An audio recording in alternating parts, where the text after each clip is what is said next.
It's 3, 2, 1. We're about to live stream, preparing to live stream, setting the YouTube for live stream, and it is done. Okay. Tom Levecki here with the latest edition of the Armchair NBA. If you checked out the earlier interview today with Antonio Nicasso, we cover a lot. We cover the Calabria Mob and other topics. Great interview. Shout out to our sponsor, JSV Capital. He's actually offering classes on how to become a loan officer in the private sector. So stay tuned for that. JSV Capital, dropping the link below. We're doing an impromptu live, so I'm just waiting a second for it to load up and have some people come. We have a very, very special guest today. Ramona Rizzo is a close friend of mine, former mob wife, knows a lot about the life, but knows a lot about real life. Ramona Rizzo, welcome to the Armchair NBA podcast. How are you doing today? Thank you, Tom. Always a pleasure. You're always fun. Always got something new under your belt. But this is always, you had a passion and love for this, so this is perfect. Exactly. And the cool thing is I had a previous podcast, and this podcast is going to be a lot of different stuff. It'll be like cover stuff in the life, stuff in business, stuff with both.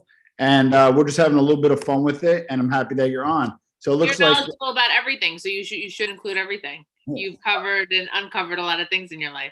Agreed. So we're going to start off. Okay. So give us, where you're born, where you grew up, and then I want to know your first brush with the life. When you were a kid, something's a little different here. So walk us through.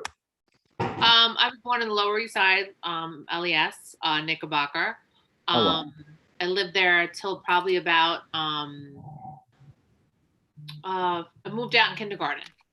Oh, wow. So I started kindergarten in Staten Island. But all my head starts and everything was in Manhattan. Okay. And then what's that on? I moved to Bull's Head, which you're familiar from because you had family over there. Yeah. And then from Bull's Head and about maybe I would have to say junior, what was it? Junior high school. I moved to Rossville, the South Shore. Oh, wow. Totally different over there. Big difference. All right. So you wasn't as, at that time, how you want to say, as many people that you per se would know that, it's a little spread out. Agreed. So walk us through. So when was I know you got this question before, and I know it's obvious, but you and I are close, and I don't think I ever really super talked about this with you. When you were growing up, how did you know your life is maybe a little different than maybe other kids you went to school with? I think when I did that show, one of them had asked me when I lived with Killer, when I did the one about my grandfather, how do you know a little bit, maybe you per se were different? I guess it kind of added up when I saw other kids with maybe per se their grandfather. Yeah. My grandfather would get a little bit more attention. People we were out wanting to do things for him. When we were walking around, hey, give this to her, or give your granddaughter candy on me, and just trying to I don't know, I guess, be respectful, but I guess also in this day and age, some people would say kissing ass. Yeah. You know what I mean? So however a term, or, I guess it was a little bit of both. Yeah. But they were very respectful, and he was just I guess per se, the man around town. So when I was walking around with him, it wasn't maybe my girlfriend Stephanie and her grandfather was just walking to the store or just walking around and nobody noticed them. Interesting.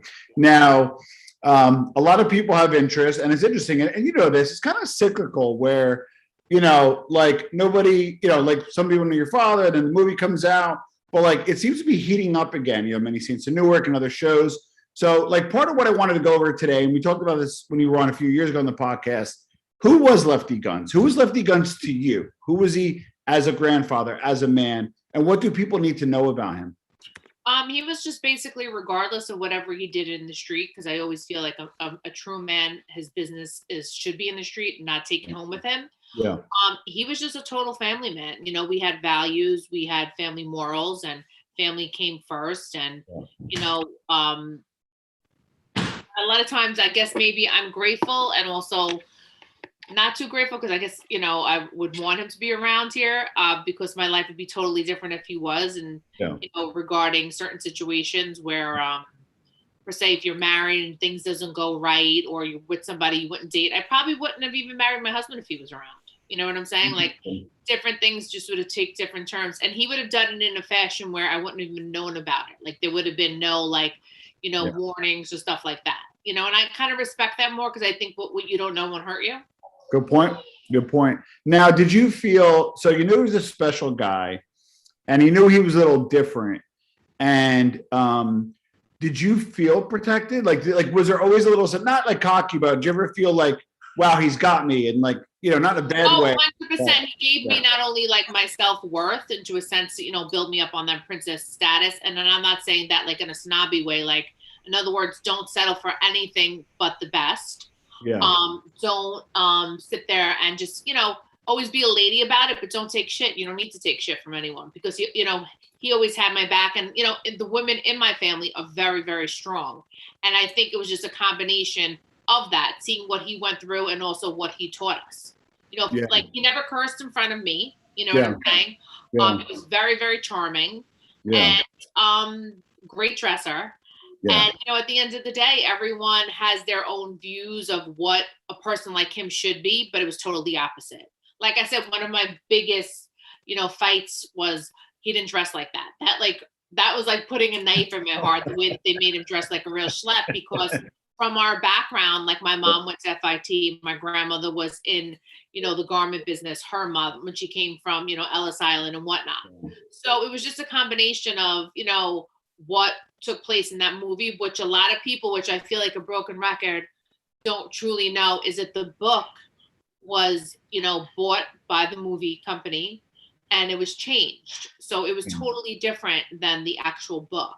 Yeah. So my grandfather did not get killed. He died of cancer. He went to jail for 13 years. And after that 13 years, we spent about 13 months going back and forth to Sloan Kettering. Oh, wow. So, yeah, that was really hard. So the time when he got home, he was sick. He already was diagnosed.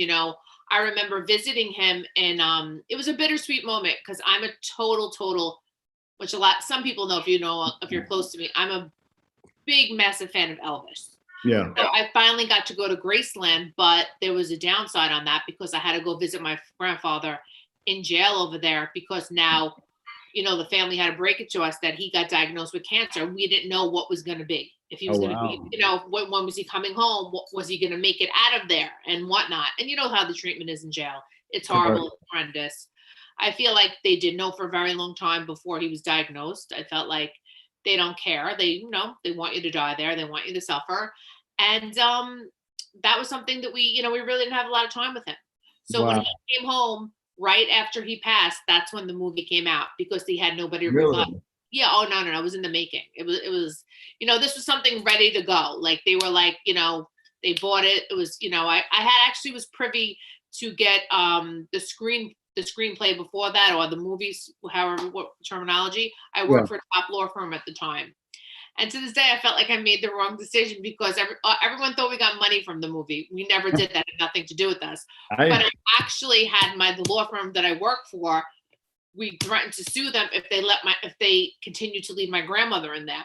We were like, we should have just let it be because we would have gotten money because they fucked us anyway with that horrible story. But, they made like my grandmother was like a nagging ex-wife. They were divorced, but she didn't give a shit.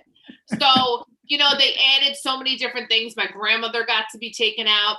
Then they had this sad, sad part that always broke my heart about my uncle. My uncle didn't die like that. My uncle, sadly. Let's jump in. We're going to ruin the movie for you because the truth is going to come out. What's the real story behind that, Ramona? Okay. First of all, my uncle was not my grandfather's blood son, but my grandfather raised him since a child. Oh, wow. And my grandfather and his father were actually cool, but he was like a Navy guy. So like he was always a chip. My grandmother got divorced from him. And I actually didn't know that wasn't my grandmother's real son until my uncle got murdered and we had the wake. And I'm reading the last names on it. My family was like major secrets. Yeah, it was like a secret family. Wait, so hold on. In the movie, he dies from drug overdose, but he got killed. Yeah. Wait a second. He got killed by two wise guys. Was it it wasn't the World Trade Center, was it? No, it was a very, very sad story. He was a pure example of in the wrong place at the wrong time. He was with one of his friends that, he was a childhood friend, and he was in his presence in his car, and it was. Wait, they hit another wise guy, and he happened to be with them hanging out?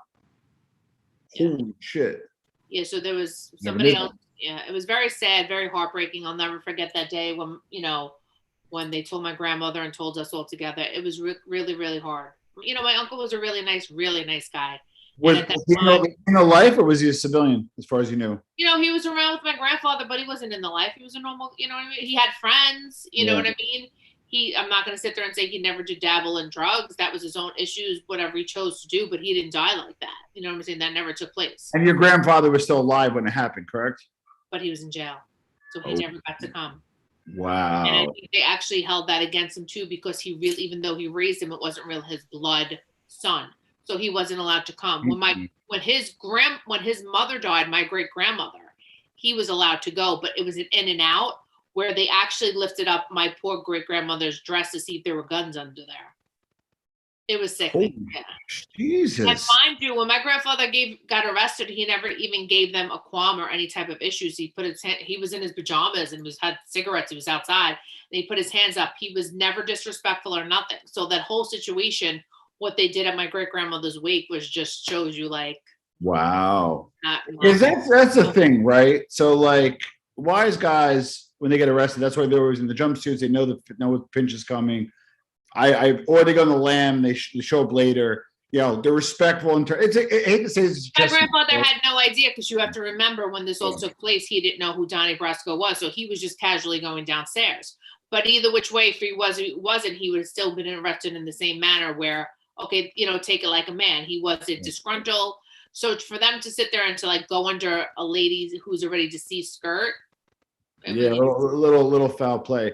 Now, in the movie, I'm going to go in and out. In the movie, of course, there's probably some creative liberties. Donnie Brasco was kind of hoping to give him something to get out of the life, because he cared for him, take some money or whatever it was. Do you buy that, or that was probably horseshit? No, I don't buy that. I will say my true gut feeling, and if you sit there and you see the lucrative life that he's had to Donnie Brasco, I think that Joe Pistone probably wished he was never pulled out. I feel till this day, when you see interviews, he's from, was it Patterson or Newark? Yes, you could talk like us New Yorkers or us people, but at the end of the day, till this day, he's too much like us. Yeah. So I just feel like he carried that character into who he is today. I felt like he totally took over, the terminology and, the way about it. Everything. He just looked too much like people that I would see maybe per se, like, in my old neighborhood at that time. So I feel like, I don't think that's true. I think that, he just wanted to keep on. He probably wishes that this case would keep on going on and on and on. I think he fell in love with it. So, which is interesting, because he did an interview not long ago with Roberto Saviano. He's the guy who wrote Gomorrah in Italy. So he went over to Italy, so he's milking it for what it's worth. He has a new podcast out. He had a play from it. Yeah. So I mean, I hate to say this, but he was actually on the set when I went to the actual movie set to go meet Pacino. We're gonna get there, because it's my favorite Ramona story of many stories I didn't know about you firsthand. And but you know what the main objective was, to go into Mob Wives, and anytime if I was ever asked about the movie about my grandfather, and I don't say this in any disrespectful way. Yeah. I don't say this with a chip on my shoulder, but the fact of the matter is that they had him killed, and my grandfather did the killing. He was never killed. He died of cancer. Well, just some comment. Sell more popcorn and lights, cameras, action. This is what they do in Hollywood, which we both know, being that I've had my, fair share on television, and they edit. So if you were just to sit there sometimes and tell the truth of what it is, it doesn't sell. It doesn't get, and it doesn't get the people to talk about it after, it probably, that him dying, with Sinatra playing and all his family in Sloan Kettering, it probably wouldn't have really been so much of a boom bang. Good point. So hold on. Wait, hold on. I gotta mute this. Okay. So you're telling me Coco Vaughn is not good. I think that's from the movie. Government is the biggest crime family. Agree with that. Ramona, did you ever meet Mike Francis growing up? I didn't meet him growing up. That's the one who was what's his name's son, right? Yeah, Sonny's son. You know where I met him? And supposedly said he didn't meet me, but proof is in the pudding. Maybe he forgets. Maybe because I wasn't loud and obnoxious. Yeah. I met him. I did Ricky Lake. Oh, so wow. I did Ricky Lake. Yeah, I did Ricky Lake twice. I did Ricky Lake one time pertaining to marrying men in the lifestyle. Yeah. And then another subject was the lifestyle. So I met him that time. Yeah, on Ricky Lake. Father Time, who's a moderator. But that's how I also met the girls from BMF on Ricky Lake. Interesting. Yeah. And there's a popular 50 Cent show right now with them. That's right. So just some more comments. Father Time, who's a new friend. He's a moderator on the show. And he says, your father was a man's man. I second that. Just reading a comment, somebody says, you're attractive. I won't say, but in a respectful way. And then, so you're getting some good compliments there. Of course, they're not complimenting me, but it's another discussion. Okay, so my favorite Ramona story is, so you hear Donnie Brasco is going on, and you have some pictures in your hand, and you show up to the set and demand to speak to Al Pacino. Well, what it was, like I said, we had gotten the script beforehand of the movie. Yeah. Yeah. So it was burning in my head. What am I going to do? What I'm going to do? Because I was always about, honoring those you love. And my grandfather was my biggest influence in my life. Yeah. So I was like, I can't go down not fighting. So I just want to try to just make my point. And that, again, later on, that was one of the main point of doing Mob Wives. But with this certain situation, I was like, all right, how am I? Because you're getting nuts all the time. Saying I'm related to this one, I'm related to that one. I had, just in case he asked, I had my letters and I had my photos. Wow. And then, sometimes people say there is a slight resemblance, whatnot, but still, there's people popping up every day saying I'm so-and-so's kid, Michael Jackson's kid, with all wackos. I'm not a wacko, but I wanted to prove it. Yeah. So at that time, I worked for a telecommunications company in Midtown. Nice. I mean, my sister, and I was already in the city, and where they were filming it was in my old neighborhood, Knickerbocker, where I grew up. Oh, so wow. Even though I'm not back there, I know the area very well.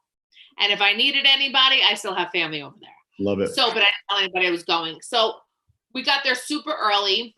The place is like a ghost town. We go eat, the diner, whatever. Now, mind you, I found out later on, he got word because he was actually their Pistone undercover. Oh, wow. So he found out that I was there. And that's like another thing, Tom, not to get off subject, but you're 105. Half the people on this case is dead. Get over it. With the urine protection. Like, if Sammy could walk around and this one could be, who wants you? Stop. Like, that whole thing from my grandfather's era is gone. Like, let that die. But again, it's part of his schlick. You know what I mean? It's part of his whole, like, his money-making machine. So anyway, I finally find out where Pacino's trailer is. I waited and I waited. There's this big bodyguard. And I think the bodyguard winded up knowing I was there too, or he knew somebody was in my family, so he knew me. Yeah. So as Johnny Depp, oh my God, like a rail. He looked like a very skinny guy to see him up front. Yeah. Remember the hottest thing, like a toothpick. Yeah. I'm like, oh God, I was like taken back with that one. And then here comes Pacino. Look, a tiny little guy too. You know what I mean? Like, I'm like, they're going. So here's my chance. It's me and my sister. We're going into the trailer. He's going into the trailer. I'm like, Mr. Pacino, I need to talk to you. He's like, I'm like, about my grandfather, Lefty Guns. Whoa. So he goes, all right. The guy goes, give me 5 minutes. So he comes, 5 minutes up, the door opens. He told me to come in. If I tell you a gentleman with every aspect of the word God gentleman. Bless. God bless. We actually talked for a really, really long time. And honestly, I was the one who cut it off because what more could we really say? You know what I mean? He wasn't like, I got to go. I have to go back to work. And what I found out later on was when he gets into character, he likes to know everything from, and then he stays in the character, even when he's in his trailer and whatnot. That's what they say his mindset is.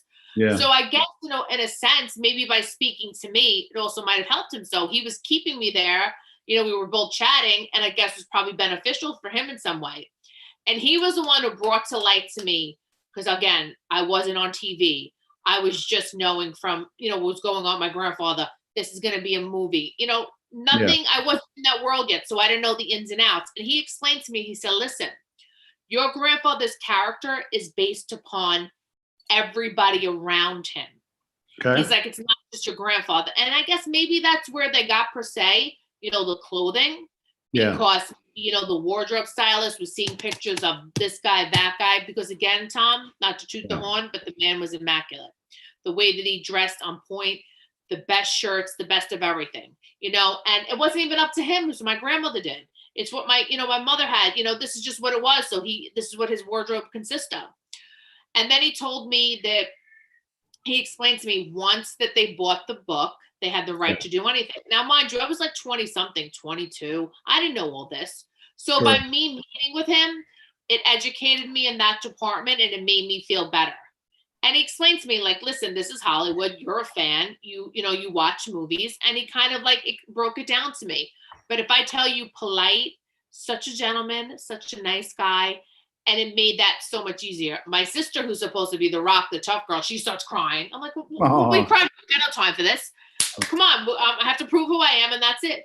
But he didn't care. And he says, listen, he goes, is there anything you want me to do? I said, listen, I already have my lawyers. At that time, I worked for they're one of the top lawyers, Duker and Barrett. They did Michael Milton. They did FTC, Coca-Cola. I was in with them. So I'm saying, so these are people that were going to play no joke. I said, listen, I already got that part taken out. I said, you're already doing your job. I have nothing I could say bad about you. You're a great actor. You're getting paid to do this. I don't have any issues with you. I says, but when it comes to my grandfather, if you can, when it comes to anything with his family, I don't know if they're going to change. I don't know what they're going to do. He loved us so passionately. Just play that part. And that, when it comes to that part in the role with all your heart. Just do it correctly. Yeah. You know what I mean? So more than that, I guess I gave him some insight of who he truly was. Like, again, whatever a man does out in the street, unless, it's nothing to bring home. It's nothing I ask questions about. But who he was, at home, that's what I just wanted to let him know about. But if I tell you so respectful, so nice, it was a great ending to something that was bad.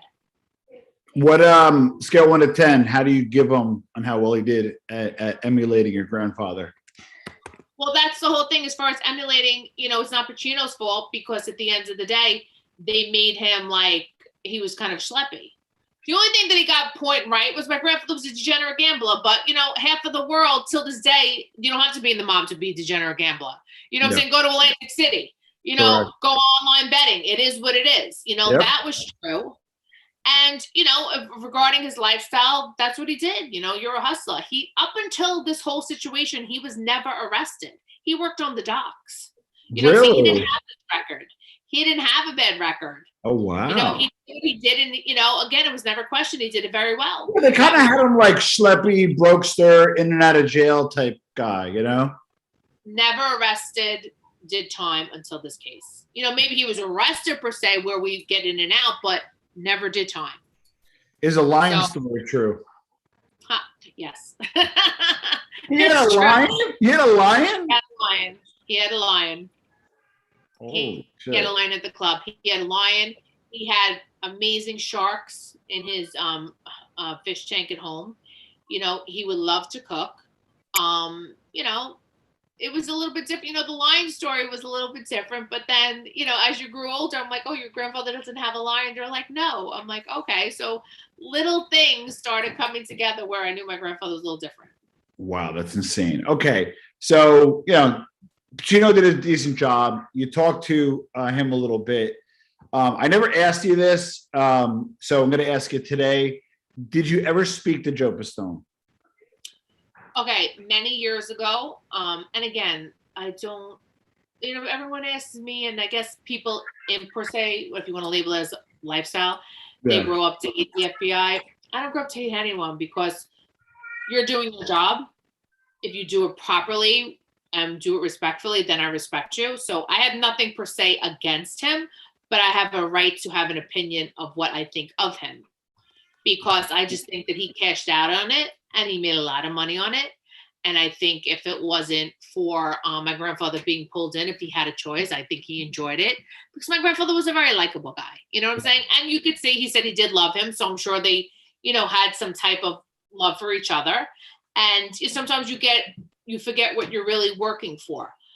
So my point is, many years ago, there was this cartoon I was supposed to do or whatnot, and they were trying to get him to be the agent. And they said, do you have a problem with it? I said, no, absolutely not.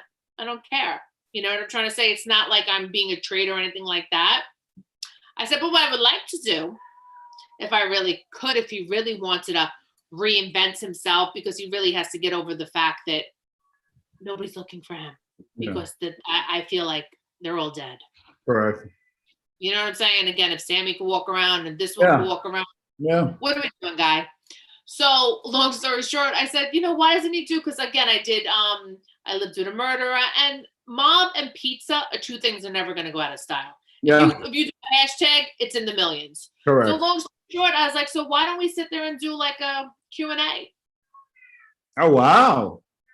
I would have no problem with that. And he declined? He didn't want to do it. Wow. Because at the end of the day, it's like, my family is very non-vocal regarding this. They live their life. They're not ashamed of who their father, grandfather, or anything is, but I am, the mouth of the family because I choose to be. Yeah. And I was the one who, per se, I guess we all loved him the same, but I feel like I loved him more, but I was his favorite. So long story short, I would just, why not? Because so many people have questions. And if you're still so about that movie and that part, why not ask certain things? You know what I'm saying? Yeah. Well, so, okay. So you're very diplomatic and I love it. So, but you're still yourself and you're real, right? So, supposedly Sonny Black said, hey, tell Donnie that I get it. I still love them, blah, blah, blah. What did your father say? And grandfather say about him to you, if he said anything while he was in jail after it happened? Did he say anything about Joe Pistone? See, this is the whole thing. Again, I have a very secretive, protective family. So they never, so my grandfather one day, he's at my communion. And I pick up on, even from a child, I pick up on body language. It was a little bit off. Yeah. But with that, I was always got full attention. This way he was drifting a little thing. And now this is my big day. That was the beginning of the end. That's when shit was going down. Like I don't know, something was up or whatever it may be. Again, he didn't know about Pistone until the end. Yeah. But something was off. So maybe people were rattling cages behind the scenes. So lo and behold, shortly after that, my grandfather went to Florida. I guess that time my family maybe thought Florida was maybe like Maui or something, 12 hours away. They were coming home. So I'm like, all right, when is this man coming home? And they're like, no, he's in Florida. He's in Florida. This went on for a very long time. And then finally, and I told you, I don't know if we had this conversation, you and I knew, because I'm an incredible eavesdropper. I should have been PI. Yeah. Since a child, that's why, if I date you, I have no qualms going in your phone, knowing everything that's going on. This is what I do. Yeah. So anyway, long story short, I overheard everything. I knew what was going on, but I didn't understand it. So, at my age, a lot of kids didn't have TV in their rooms. My family, my father, was very well off. I had a television in my room. So I'm sitting there watching something about something called the Pizza Connection or this or that. Not it, but just listening to adults' conversations on the steps and other people coming to visit and saying she doesn't know and slipping up, like telling them the person talking because the kids were here. So I picked up on that, but I didn't make like I did. So I'm behind scenes doing my own investigation. Then I'm writing my grandfather letters, but I'm not mailing them. That was my therapy because I couldn't say I knew he was in jail. Yeah. So then fast forward, maybe 2 years into this, Tom, this lie went on for a minute with them, even though I knew the truth. Yeah. My mom had the same first name. So she gave me her letter and I got her. You know what I mean? We got the whole letter. Whoa. So I read the letter and it says, and it's supposed to be from my mom, but again, we have the same name. So she gives me her letter instead of, giving me mine. And he goes, whatever it is. And it's just, this jail, it's no good or the food. So I said, you know what I did? I said, okay, now this is my chance, Ramona. You're in like Flynn. This is your chance to move and boogie. I read it out loud to her. It was the first time And I'll never, listen, I don't have a lot of memories. I think I'm totally going to be a candidate one day, God forbid, for dementia, but I do remember a lot of things. And this is one of the things that I'm like, I read it out. My mom was cleaning because mom was a clean fanatic. It's in her blood. She's cleaning. Yeah. She stops cleaning and cries hysterical. Ooh. And then I think within a week, I had gone to a very, a field trip. And my field trip was to MDC. Holy cow. Yeah. And again, my memory, sometimes I don't remember a lot of things that go on. I have brain fog and different things, but I remember what I wore. I remember the watch I had on. I remember my corduroys. I remember seeing him. And at that time, like, I don't know how it is now, but at that time they would come shackled and you would see them. Oh my God. I remember the distinct wow. plank of the actual jail cell. You know, like that hard, cold, like a hospital coldness, but that cold cell. And I remember after that, even looking up at MDC and seeing him at, like, you know what I mean? Obviously I couldn't, but waving something. So even to this day, even though he's not there, every time that I'm downtown in Manhattan, I kind of like look up and I have a flashback. Wow. So it's a little bit different. So, and that's the only time I got to see him. Yeah. Because I had a situation, even though that was my family, I had a situation within my family. My father didn't approve of that. My father had major issues with my mom regarding that. So I never got to see my grandfather again. Now, mind you, at this time, I may be like 9. Yeah, I young. didn't get to see him later on until I was a teenager, maybe about 16 years old in Memphis when he was diagnosed with cancer. So we went all those years. So, you know, people, you know, sit there and you know, want to say, oh, mob life, mob family. There's different levels and there's different homes within homes. Even though your family might be with something doesn't mean everybody walks, you know, to the same drum. You know what I mean? It's a different type of chemistry in everybody's home. So I didn't get to see him till then. Letters, wrote, he called nonstop. Holidays, it was kind of like he was there because he called so much. Christmas presents up the wazoo. I never went without. Remember the era of the Cabbage Patch? Yes. All that stuff. That's when I knew he had friends, this one, that. Nobody could get a Cabbage Patch. We opened a big box. It was like 4 of them. We don't know who bought. Somebody got them from us or somebody. the golden era mob. Yeah. Yeah. So what was your fondest memory with your grandfather? There was many of them, but. Holidays. You know, any particular year or any particular event or anything particular he did for you? Christmas Eve. Christmas Eve it was his whole demeanor. It was just his whole presence. Another good memory was when him and my grandmother were married. We had gone to Puerto Rico. I don't know if, you remember. I mean, obviously you're not that much older or younger. I remember Bobby Vinton, the singer, like from our family. Yes, of course. Era, Bobby Vinton. Of course. We were in Puerto Rico. He got him to serenade to me. Ramona, the Mission Bells are singing. Oh my God. So stuff like that. And then I guess the last, maybe before he'd come home, one of the fondest memories until this day, especially that I'm older, and I guess I kind of like look for that type of man, like, you know, a real man's man, was when I found out, because again, the whole Pistone book, even though I knew he was in jail, fast forward, when I'm now like maybe about, I don't know, maybe about 20 or something. I forgot what age I was. Whatever. Long story short, I did not know about the book.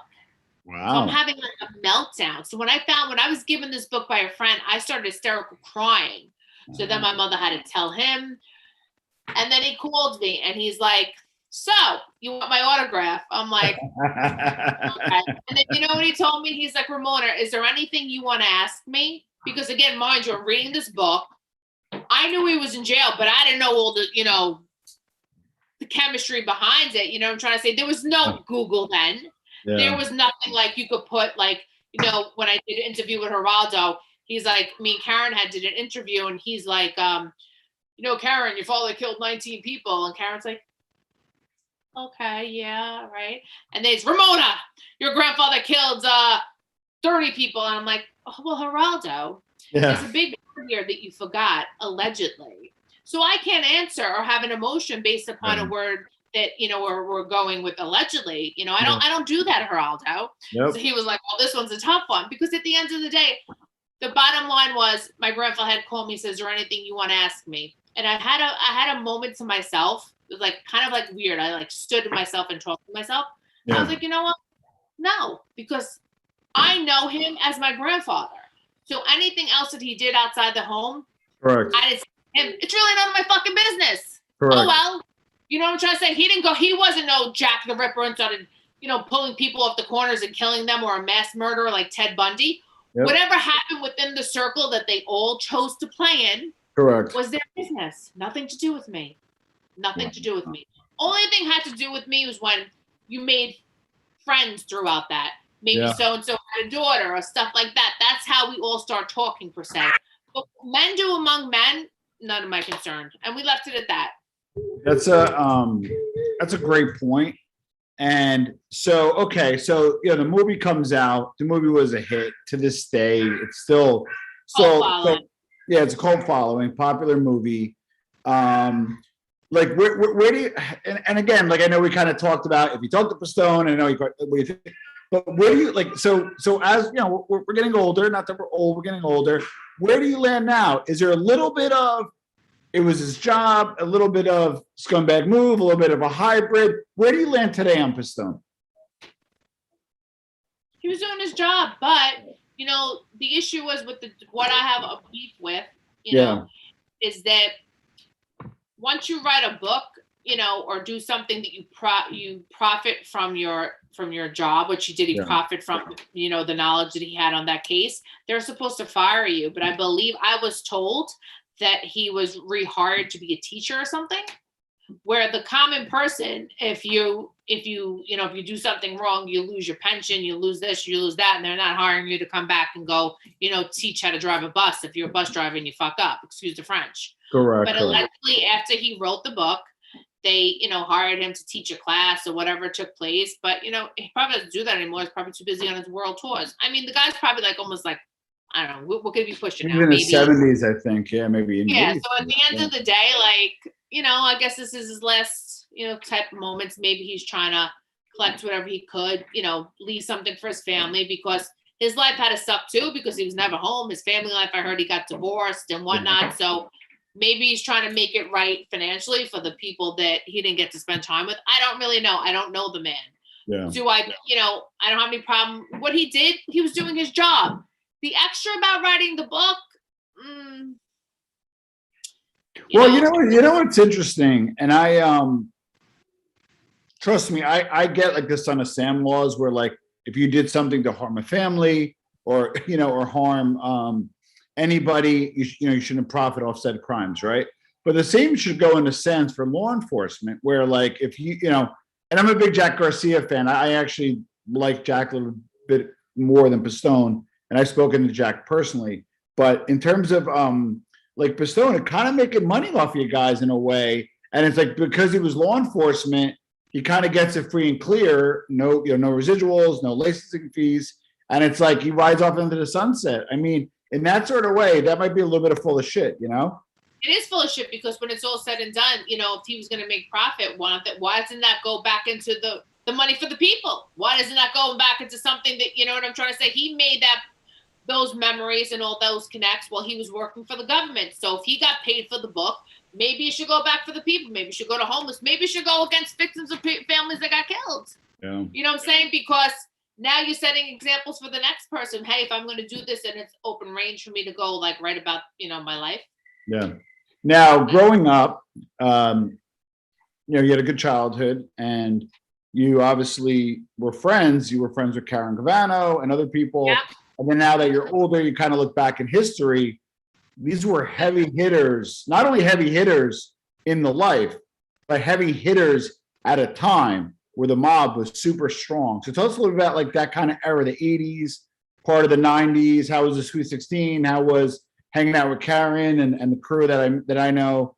Obviously, we all know who Karen's father was. And at the end of the day, I step back and I think about it. We were the crazy ones, because we had no care in the world. We were still sneaking out of his home. We almost one night got shot by Sammy because we were coming in from sneaking out, and he was behind the door with a gun. We learned later on that the FBI was, which is not a nice thing either, was watching us sneak out, climb off roofs where we could have been killed and just letting it roll. Not even to say 911, there's girls climbing out. Exactly. Yeah. Okay. Shows you sometimes that they don't give a fuck. Yeah. So, long story short, it was just about every time we hit, the best 4th of July party. So it was nothing that I personally saw that was all about ego. Later on, we did start knowing that, who John Gotti was. But, Karen, too, it wasn't like her father was letting her live a very flamboyant life. She did go to an excellent school. Later on, we got her to come to our school. Yeah. But it wasn't like, per se, sometimes you see things in a movie. And that was my, statement before. Whatever this circle or whatever you want to label as families or mobsters, everybody ran a different household. So whatever you did with the circle of men didn't mean that your household had to have the same code. For example, maybe Victoria Gotti had lavish this and lavish that, or gaudy, whatever you want to describe it as. Karen lived a very humble life. Her mom, very humble person. Yeah. You know what I mean? Karen had to get a job. We both worked. It wasn't like, our father said, here, you could go get whatever you wanted. We still had beautiful homes and, great gifts, but we still worked. Yeah. It wasn't like, things that maybe like you see in these movies like Godfather with Pacino's sister, and she was a spoiled brat and she never worked. That wasn't us. That wasn't us. Correct. We actually, when we did go out, we didn't want to know who we were because we didn't want what we were doing as per se sneaking out, or we didn't want to get special treatment. Yeah. We didn't, even to this day, we were so stupid. We were like so anti people paying for us. We're like, no, we're going to go and do this and we're not going to say anything. So, it was different, different strokes for different folks. So you had some important pivot points in your life, right? Obviously, when your grandfather got taken away, 16, he passed. And then, when Sammy turned, I remember, Karen, no, he passed when I was 16. I got to see him when I was 16 again. See, was 16. How old was he? How old were you when he passed? I believe it was like 23.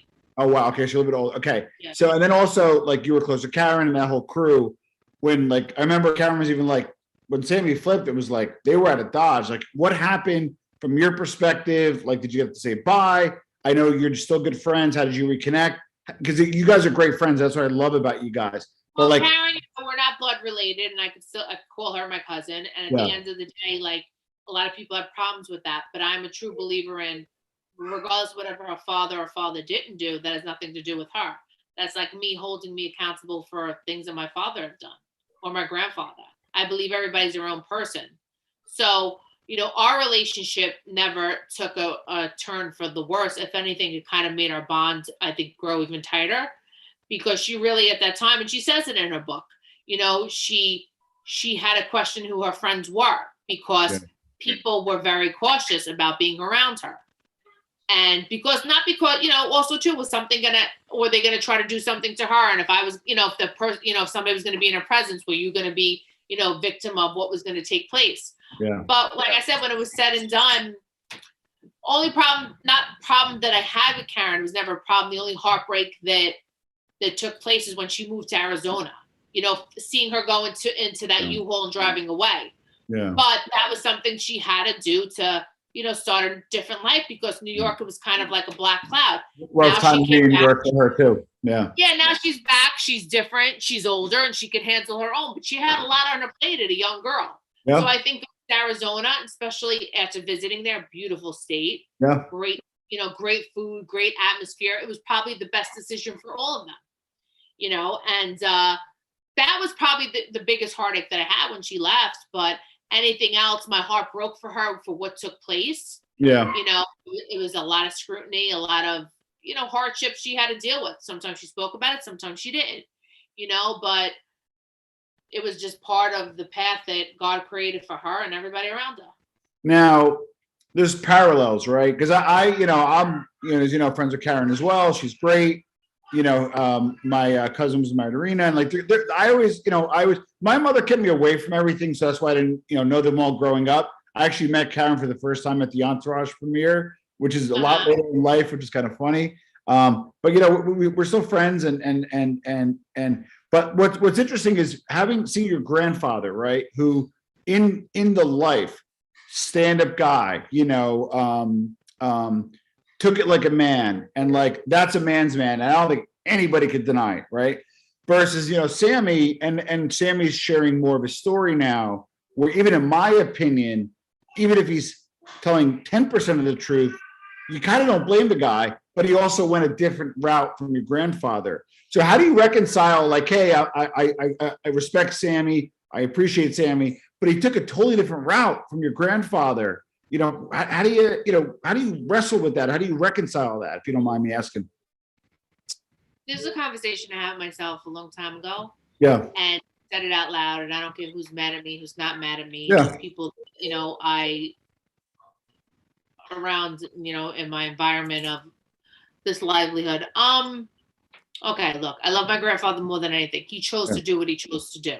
Yeah. But bottom line is, what Sammy did, he chose to do. But again, we're not talking about people that are altar boys. Correct. A crime to crime. And I'm sorry.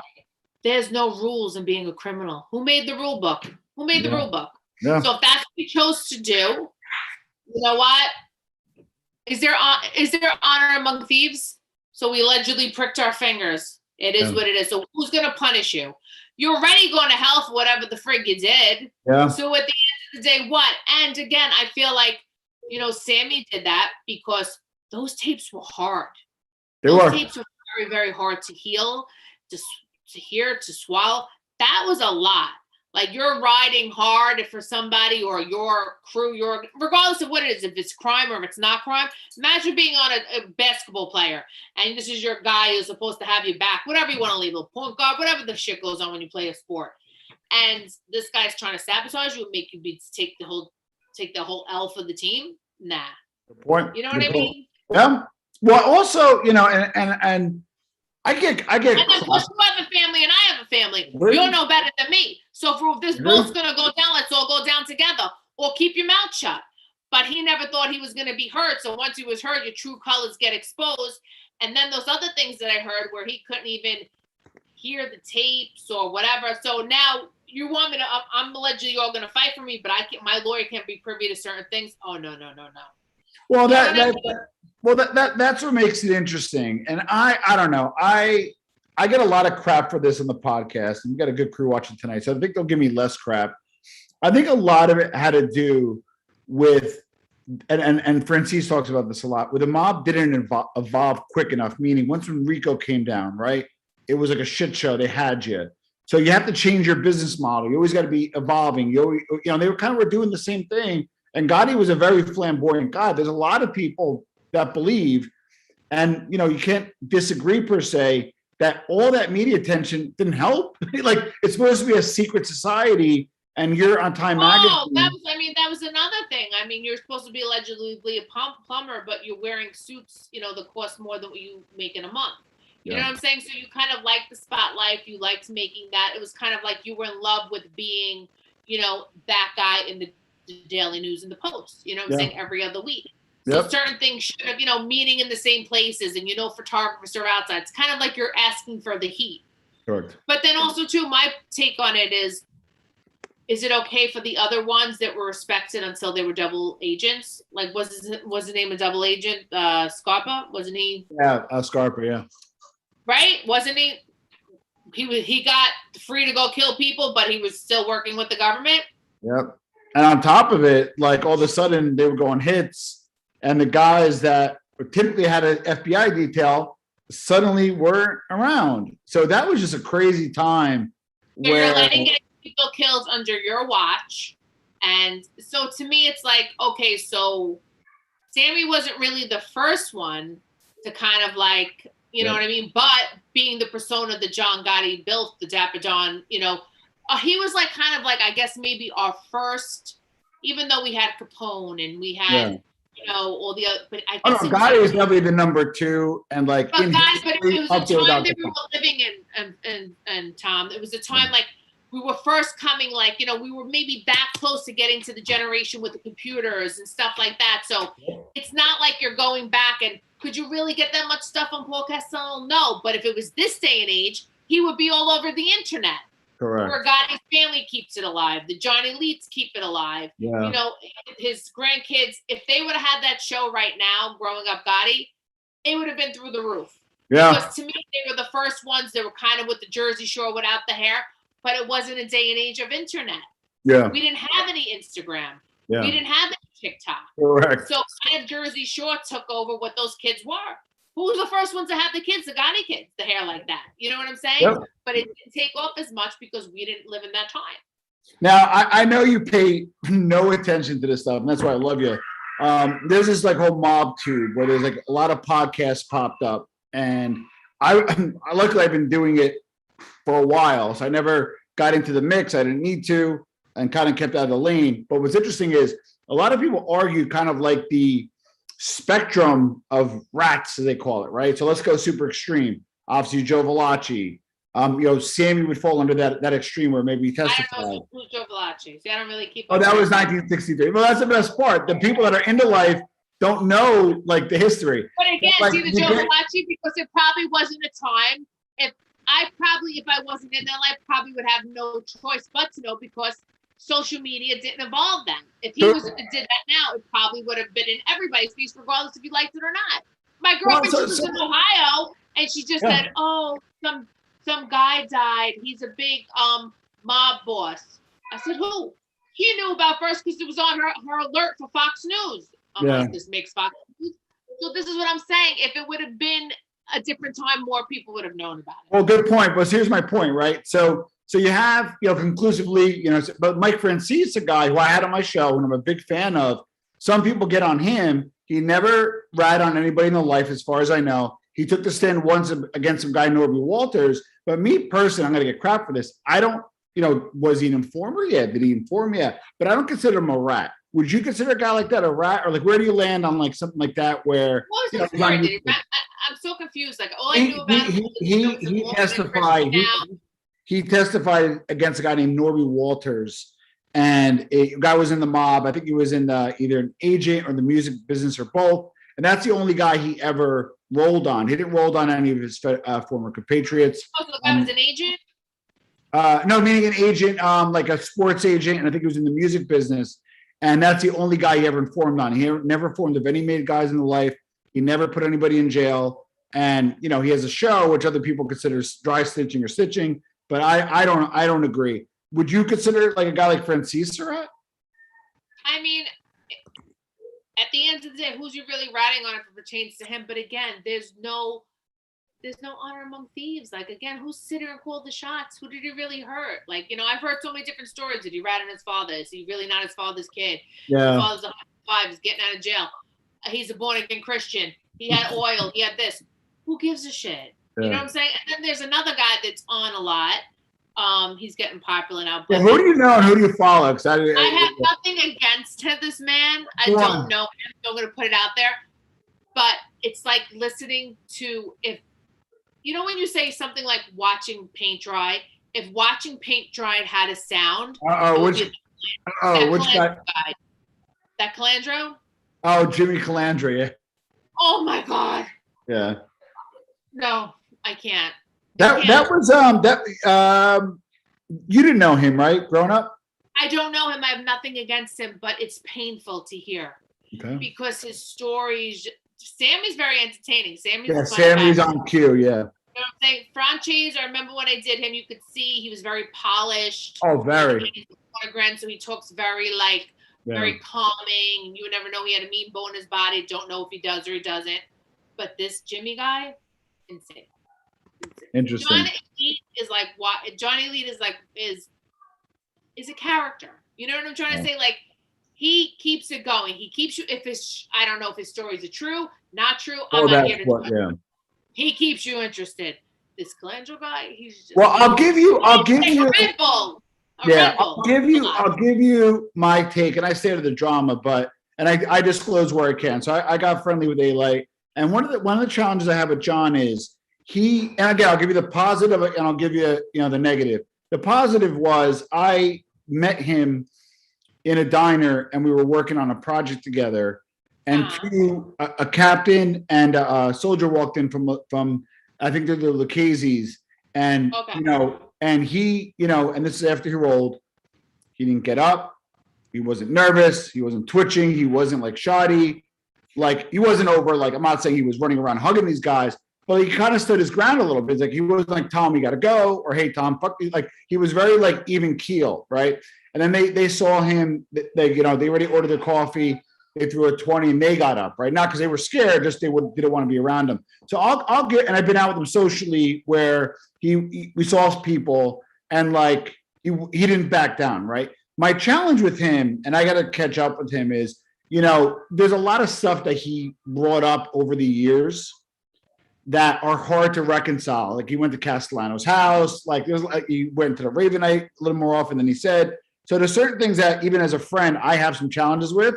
But you're like me. You're like, oh, it's entertainment, or it's, what, you're probably full of shit, but like, fuck it, do you, right? But a lot of these mobologists, a lot of these mob people that watch, he's getting eviscerated online. I mean, Ramona, it's rough. I said, I don't know if it's, to me, if his stories are true, not true. I've met him. He was very charming. The guy's in great shape, so I don't think he's probably he didn't care if he got up, because I'm still think he'll probably fight with the best of them. He just gave me that, that vibe. But he's entertaining. Again, I have nothing against this guy Jimmy, but I can't. You know what I mean? I'm very I have to be like when I want to sit there, like if I want to meditate, I'm gonna meditate with music. Like he's very again, if watching paint dry had a sound, it would be him. I don't know if his stories are true. I can't get past. I can't listen to more. Well, what, and again, to bring it up and forth, and I don't know Jimmy well. I never had him on the show. I never talked to Jimmy. So like the full disclosure there. That was a crew that, not him. He was, I believe, in the car or there when they were robbing a house in Staten Island, and the woman died when she opened the door. Tommy Reynolds shot her, and unfortunately, a woman died during one of the robberies. And he rolled on the guy. I believe he rolled on the guy that shot the lady. All right. Well, long story short, this just shows you how much I know nothing about this. Yeah, I was going to say, that was in Staten Island during your time. Wow, that's crazy. Yeah, no. Because one of the people that were involved was one of my childhood friends. And he wound up having his own situation, and he dated my sister, and that was a whole to-do. And he wound up, finding peace in his life now. Some people saying, that he ratted, was it the best decision for him? Probably because he has a very good life. Yeah, 3 out of the 4 rolled. He was 1 out of the 3. And are you still friends? Are you still friends with him? And that's another thing. They were leaving him for dead. God gave him a second chance. He's in Florida. He has a very good life. Yeah. I have nothing bad to say about him. Are you still friends with him? Am I what? Are you friendly with him or no? Oh, if I see him, I have nothing against him. Got it. You know what I'm trying? He chose to do what he did. That's his choice in life. And again, God gave him a new opportunity, and he's doing very well. But that just shows you how much I don't know about this guy, Jimmy. Wow. And again, I have a boyfriend, and we don't fight about anything. He listens to this Jimmy. And I'm like, look, get him off because I can't. Because I'm either very I'm in a zone, or I'm very 1, 2, 3. He makes my skin crawl. Again, I wish the man the best. It's just his stories, Tom. Yeah. They're annoying. Hey, hold on. Code of the streets. You're right. Lefty was a man's man, never betrayed the oath. Ramona talked about him earlier. We'll post this for those that missed part of that. All right. So you get older, and then you get approached. Hey, we got this show about kind of women that were directly or indirectly involved with the life. And, that's how we kind of met up. What was your initial inclination and expectation going into Mob Wives? Well, Mob Wives, I was asked to do first season. I had to refuse it for personal reasons. And as I watched it, for the first season, and I was able to do second season, I was really happy because I was infuriated while I was watching it because I didn't like certain things that were happening. And, as you do TV, you become a victim of such things as editing and whatnot, because a lot of things that took place, Karen, if we were in the street, would never stand for. Not saying we're tough people, but at the end of the day, certain things you just don't do. You know what I mean? But it makes great TV. Yeah. You know what I'm saying? So, and the whole editing thing, and hanging out with people you would never even let shine your shoes in real life. You know what I mean? So it puts certain people together that, might have a common ground. You really don't, but again, it makes good TV. Yeah. So second season I did it. It was very lucrative, but there were certain things that just can't sit there and, buy you. You know what I mean? Yeah. I just, something left. You did 3 seasons? I did 2. And I quit after that because there were certain things in between the circle, and I love money. Money's great, helps you support your family, but I ain't selling my soul for it. And at the end of the day, certain things that took place that, it is what it is. I know that story, and we cannot discuss it here because there's still certain stuff, that stays in the friend vault. I took my oath to Ramona. It is what it is, and you know what it is, and what could you do? So, all right. So you do the whole mob wives thing, right? And you get some celebrity, get some notoriety. Retrospect, do you regret it? No, it helped me support my children. Honestly, there's nothing ever really regretted that I did. Some people regret marriages, some people regret things that took place, but I think things in your past, if there could be learning experiences, they could be bad situations, but they're going to ultimately lead you to where you got to be. Good point. So, okay. So you do the show, you pass the show, you do all that great stuff. And one of the things about you, and I always appreciated is and was, you could have, and we both know this, you could have done a lot more. You could have made a lot more money. You could have did a lot more things, but you would have had to uber compromise yourself. You know what I mean? I like the fact that you were like, you know what? It was a good run. Let me get out of this. You could have stayed with it. There's a lot of other stuff you could have done, spin-offs, book deals, all that stuff. You stayed true to yourself, right? So are you okay with those decisions that you made by staying true to yourself and maybe having less zeros in the bank? Or do you maybe regret not maximizing it enough at the time? I just feel like, health is wealth. And sometimes when you compromise, a lot of people don't really understand what you're doing to your body per se. Yeah. And without really getting into a whole other subject, I was diagnosed with fibromyalgia. And what that is a nerve condition and autoimmune. And a lot of that comes from things inside and things that may have happened. Wow. So I'm glad that, certain things that I did put an ending to, because I don't think there's like a lot more that I could really want to take on, because your body does go through a lot. And certain things too, like till this day, it was part of my journey, part of my path. I think a lot of things did me in when my ex got arrested and we were together. I think that did take a toll on my health. You know what I mean? And I noticed a lot of things differently happening. And then later on, I got answers to, the questions I kept on answering, but until you go to the right doctors, you don't know what that's about. So I think certain things, maybe on television or doing certain things would have kind of like really put more of a very bad toll on my body. And I'm a single parent.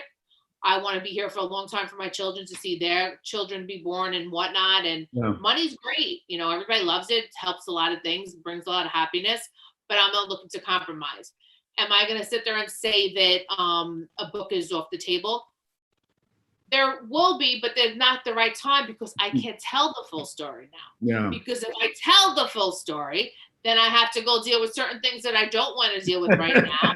Which I have an idea about that. Every soul has their day, and every soul will be buried. Where they're going to go, if they're going to go to heaven or hell, that's up to Jesus.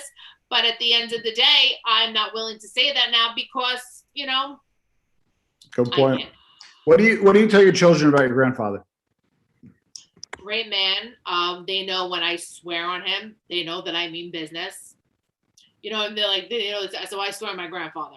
Like, you get those persons, well, some people might not believe you for bullshit, because some people, if they're a liar, they think everybody's lying. Yeah. So my kids here today, I swear on my grandfather, like, oh shit. You know what I mean? So they know who he was to me. They know that the relationship that I had with him was actually closer to him than my own father. Yeah. And other than that, I guess like them on their own, they have not that they need to, but kids are curious. Yeah. They have Google. Is it right or is it wrong? It's not, but this day and age, you don't really have to ask anybody questions. You could go and then you could come to ask me whatever you may be. But I think that they kind of got a gist of him, because they know that I don't really put that many people on a pedestal. Yeah. he's one person that I did. And again, it's not that I'm sitting here and I'm praising crime. I have nothing to do with that. Yeah. Do I feel bad for people? I feel bad for anybody that's died, Tom. Anyone in any life. A death is a death, and that's somebody's mother, brother, sister, cousin. It's a human being. Yeah. But when it's said and done, it's nothing to do with me.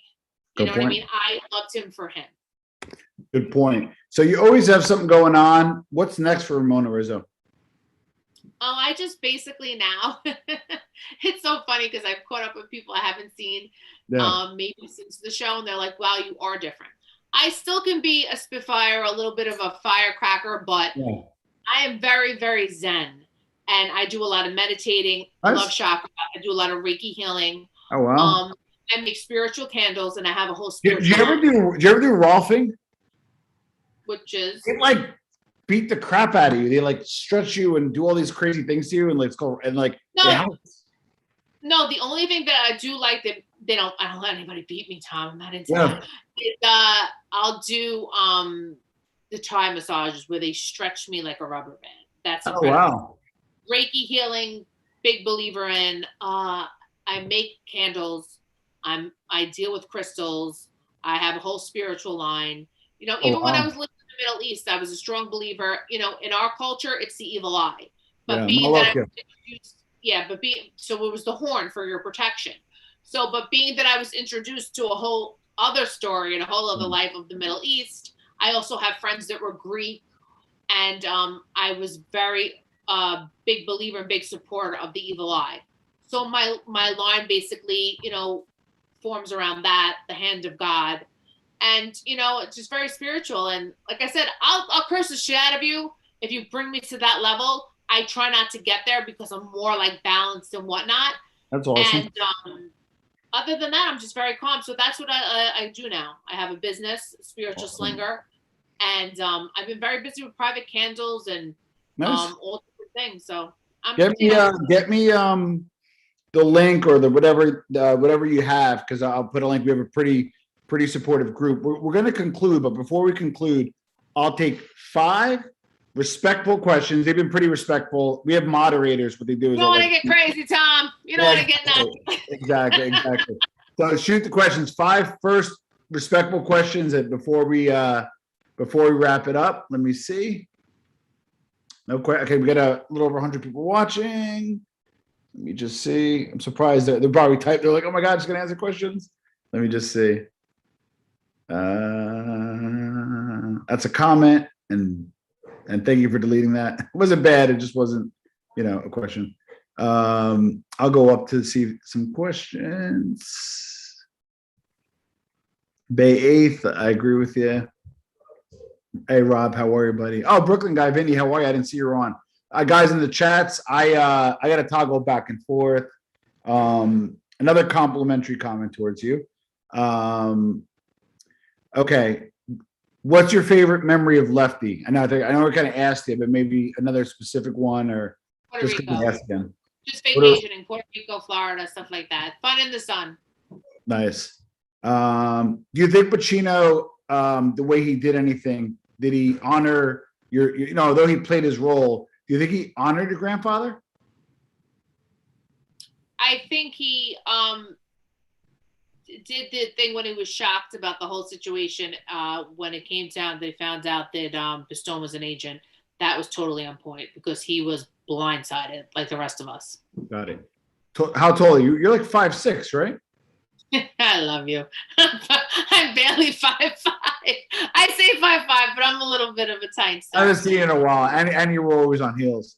In heels. Was a movie an accurate portrayal overall? Not at all. Not at all. Yeah. Not on every point. Not on one point. You in Jersey or Staten Island still? That's another. I mean, please don't visit her, but in your general area. Are you in New York? Back to my stomping grounds, Staten Island, baby. Got it. Let me just see a few more questions before we wrap up. But it's a good guy. I actually know Joe, so he just was just wondering. Do Italians hate Pistone? That's a good question. What do you think? Why does it have to be Italians? I mean, at the end of the day, anybody. You know, the whole mob culture, Yeah. mob following isn't just with Italians. You know what I'm saying? I just, like I said, Google it. Those aren't all Italians with those hashtags. Yeah. You know, it just thinks that no, because a lot of Italians are just regular working people that won't even cross the street, you know, when it's yellow. So no. Agreed. All right, last question, then I have one final one for you. What was your favorite club in NYC? I guess maybe legacy clubs don't think goes out as much. You know, not a lot of them go out as Back much in the anymore. day, Yeah. back in What do the you day, Were you I like? hated Did you get a I hated Palladium or Club USA? Palladium. I went to Palladium with Karen and my sister. Limelight to me was just a disease-infested place. Yeah, a little rough. Yeah, it was a little rough. I can't remember. There was one that I did like, but I don't remember. Maybe the Roxy. I don't remember. Roxy was fun. I went to clubs, but I wasn't like the club. That was my sister and Karen's department. Yeah, now this might be a good question for you because you know nothing about the mob, obviously. So, aside from your grandfather, because that's obvious, I ask this question to every guest. You could have dinner with a mobster from present or past history, from beginning to the end. Who would it be and why? Can't be your grandfather or related to you. Al Capone. Okay, why? I think we didn't, you know, again, he wasn't from the era of internet. We were just books and magazines and stuff like that, or Mob Week on friggin', you know, A&E. Because he was, to me, you know, he's one of like kind of like started it all. And it wasn't because of like it's something I'm involved in. Listen, to be a leader of something that's very powerful. So I would want to see like, hey, dude, like, why did you start this? Like, what was your reason? Did you come from poverty? Did you not like how the Italians were treated in America? Yeah. And you know what I'm saying? You have, you know, people get different views. Like, you know, this day and age, everybody, you know, has an organization and, you know, all this other stuff. You know, back in the day, I was told didn't live in that era, so let's not start with all, you know, black, white. You would be 110. No. Yeah, but I was told that Italians got treated very, very unfairly. Yeah. Good point. So get us a link when you can. We'll put some links below. We appreciate well over 100 people. And it's interesting. So what happens is it'll say like 100 some odd people. When you look in the behind the scenes, it's usually more. And then it'll get launched. And then people are like, oh, I missed it. I can't answer your questions. But Ramona will be back because I'm such a pain in the ass. And she's such a good friend. She'll come back. Oh my God. And you know, like if there was like a hit put on me and something happens to me, I don't know if that guy Jimmy Paint Dropper. I'm sorry. I have no disrespect. You gotta ask your boyfriend. And listen, with all due respect to Jimmy, you gotta ask your boyfriend. Can he check out my show, please? Hopefully now he'll watch it. I hope. Yeah. Oh. My show. Who do you want to check it out? Your boyfriend. You said your boyfriend wants Jimmy. He doesn't, I didn't listen. He doesn't want Tom. We've been friends forever, but you know, we both like whatever we're doing, unless there's a project we need to be. So I'm just having fun with you. I do want to watch your show, but I didn't even know where to watch it. I know I'm bad like that. So I gotta share more of that. I had a great guy on earlier, Antonio Nicasso. He's from Calabria, Italy, lives in Toronto, and he is like an expert on like the Italian global organized mob, the Calabrians and Canada. I don't know if it's going on there. They're killing people left and right. It's like the New York in the 80s and 90s, early 90s, and had him on earlier. Great. We're getting Karen and Karina on soon. You got to help me nail down Karen, please.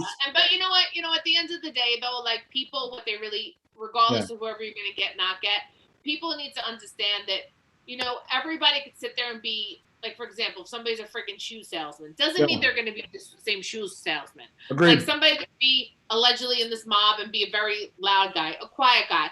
But sometimes it's what this TV and this whole outside world looking in tries to build up. Agreed. And they're thinking like people are going to come in and be like gavones or be like, oh my God, I stabbed this guy and stuff like that. Like, It's really funny when you talk to people and how they have to sit there and saying it. And again, if certain things didn't fall into my lap, I wouldn't know, nor would I give a shit. Yeah. And it just really also basically about just, you know, loving your family, whatever takes place. I don't like you or love you any less. And just certain things, you know, gets out to the public and certain things don't. But the way that people judge, like example for that movie, people really thought that my family got paid for it. That was kind of so heartbreaking because, you know, we don't profit off of our loss, and losing our grandfather was a major loss to our family. Agreed. And rest in peace to your father. Congratulations on all your Grandfather. grandfather. Congratulations on all your success. Get me those links because we do have a supportive group. And Ramona, thank you for coming on. And I'll probably be texting you later in the week something stupid, but thank you for coming on, and I'll see you again soon.